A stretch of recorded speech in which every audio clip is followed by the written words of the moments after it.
everyone, welcome back to our web development series. In this module, we are diving into the one of the most essential part of the building websites, and that is HTML. HTML is the foundation of every website you have ever visited. So, like whether it's Facebook, Instagram, or YouTube, anything else. And by the end of this module, you will be able to build a very own simple web page. So grab your laptop, open VS Code, and let's get started. First of all, what exactly is HTML? HTML stands for the Hypertext Markup Language. It is not a programming language. It is a markup language. Think of it like it is like a blueprint or a skeleton that gives a structure to the web page. Suppose think like it if a website was a human, HTML will be the bones, while CSS would be the skin and the cloths, and JavaScript could be the muscles and that helps to move. So as we see in famous websites like Facebook, Instagram, everything was built with the HTML as a foundation. So let's see how an HTML document is structured. After opening the VS Code, just take a new folder. Within that, just create a file name like demo with the extension .html. So within that file, we are going to create the basic structure of the HTML. So first we need to understand what the tag, which tag performs which operations like that. Doc type HTML. It tells the browser this is an HTML5 document. So that's why we use doc type HTML. So browser need to understand what type of file we are going to insert into the browser or running in the live server. So it tells the browser that it is a document HTML5 they are sending.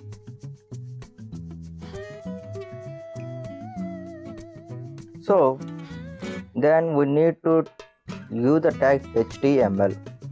So it is the root element. This is the root element of the entire structure where everything goes inside this. Then after we need to give the head tag. So this head tag contains information about the web page like title, links to CSS or meta tags, something which is need to import the external or internal files into the present structure. So head is used for that purpose, and within head we can give title like with the title tag something text Mr. Dev. So in the browser we can see the title where we open the tab. So just run it with the live server. So as we see here, the browser opens with a tab with the title Mr. Dev. This is the use of the title and it should be within the head tag. Then after we use the body tag. Body tag. This is where the actual content of your web page lives, like the text or heading, navigation bar, images, videos, audios, etc. Everything. So this is the main content of the website will be live here or display here. So just type some heading tag like this, hello world. So I have just taken a heading tag like h1. We will discuss about these tags later. So for example, for the purpose of example I am taking this. So hello world printed. So this is the use of body tag. Now let's talk about the text in HTML. In heading tags, h1 has the biggest size and h6 has the smallest size. We will see here. So in output we can describe that h1 has the biggest size, h6 has the smallest size, sorry.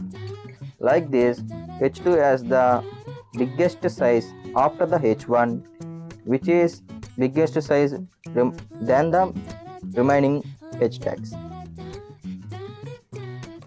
So like this, remaining tags can be there with h1, h2, h3, h4, h5, h6. So this is the use of heading tags. Then we have another tag with P like paragraph tag. So this is a paragraph tag where we can insert or put the paragraphs in paragraph tag without using the heading tag. So for visualizing the paragraphs, we need to use the paragraph tag. And we have some text formats like bold, italic, and underlining, strong, small, like this, with some certain tags like for bolding the text we use small b bold. So we can define the difference between the normal one and the bold one. Then we have italic with I tag. So we can describe the italic. There is a style of italic in that word. Then we have underline with U tag.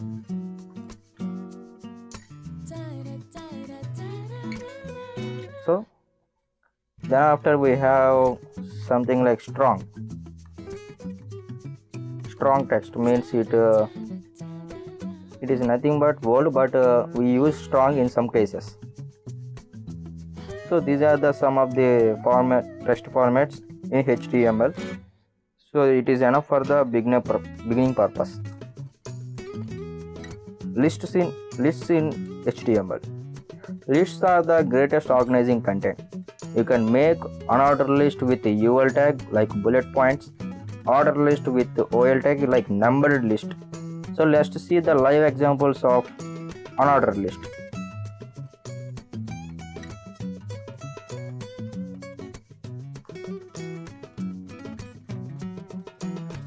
Hi.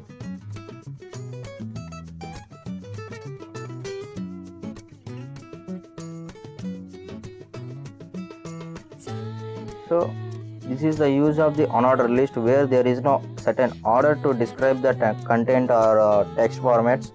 So that's why we use bullet tags. So then if you give OL instead of UL, there is certain order 1, 2, 3. So this is the OL tag and UL tag. These lists are very useful in the purpose of navigation bar or something like data displaying everything. So now let's see the image tags. Adding image. Let's add an image to our web page using the image tag. So we will see how to do this. Let's take img. Here img is the tag, then src. Src is the image file path where we give the address of the file, and there is another property like attribute like alt. It is a text fallback. If the image doesn't load, the text which we have given in the alt will be displayed in the place of image. So we can give the width and height of the image also. This is the process. So let's give the source file. I have an image already here.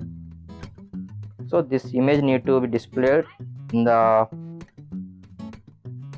web page. Yeah, it is displayed. So we can give the height and width. I have given 100.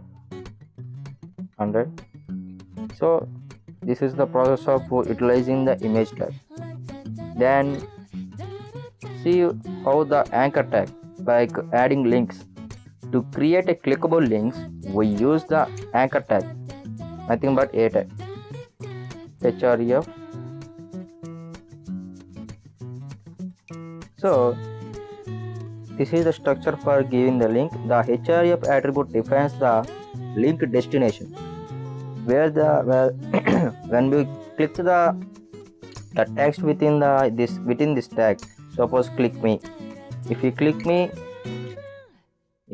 the click me text, where we need to redirect or the destination, that destination should be given in the href. So there is another attribute like target blank. It means if you click it, it was going to the another tab. This is the original tab, this is the clicking tab.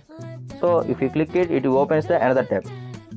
So instead of why it was opening another tab, because we have given blank here. If you remove the target blank, doesn't open the new tab. It redirects within its only. So you can observe the difference. So this is the use of link tag. Let's give the source file here, destination file. I have given demo2.html, which I have demo2 text as heading. So let's click it. As we see, it redirects to the document, which is a demo2 file. Let's see how tables are described in HTML. Tables display data in rows and columns. Here the basic structure is table tag. Within the table tag we need to give tr. Within the tr we can specify the headings. Name is the one heading and age is one heading. Name and age are headings of the table. Then the preceding tr we need to give the data. Data is regarding to the name. I am giving some name. And the age regarding to that column.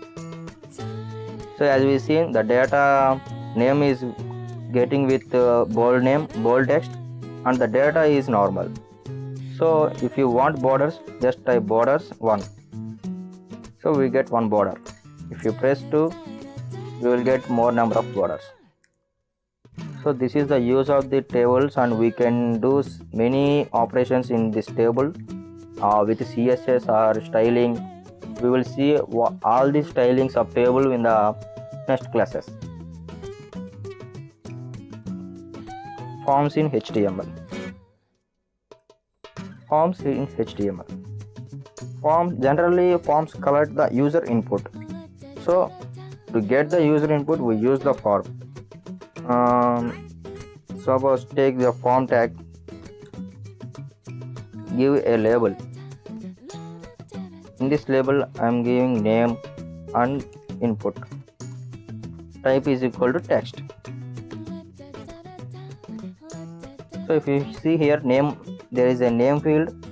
Within this name we need to give the name, and then after within the form we can give the input like a submit. In type, press the submit, then our data should be submitted.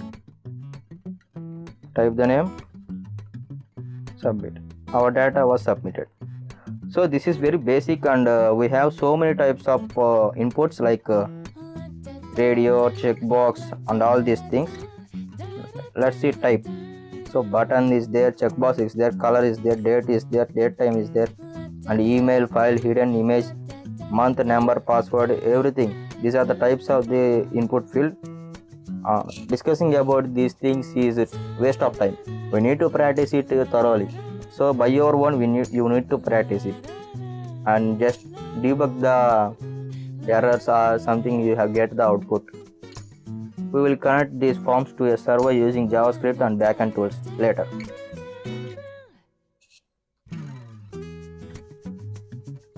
What is semantic tags? Semantic tags describe the meaning of the content clearly. Suppose there is a header tag. What the header do?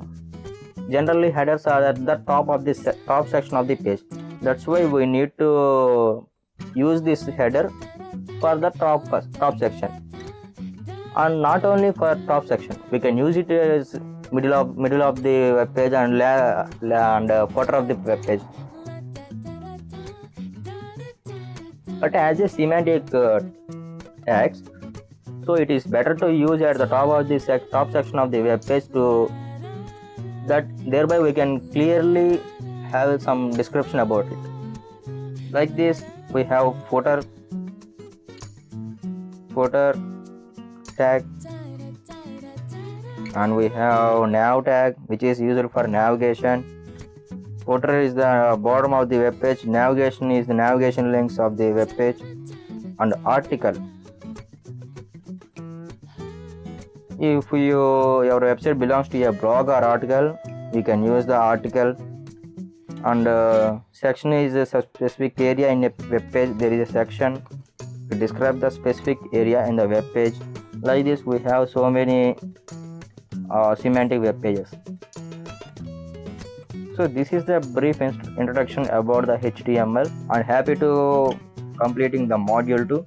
Today you learned what is HTML, basic document structure, heading, paragraph and text formattings, lists, images and links, tables, forms and semantic webs. So in the next module we will jump into the CSS and start making our website colorful and beautiful. So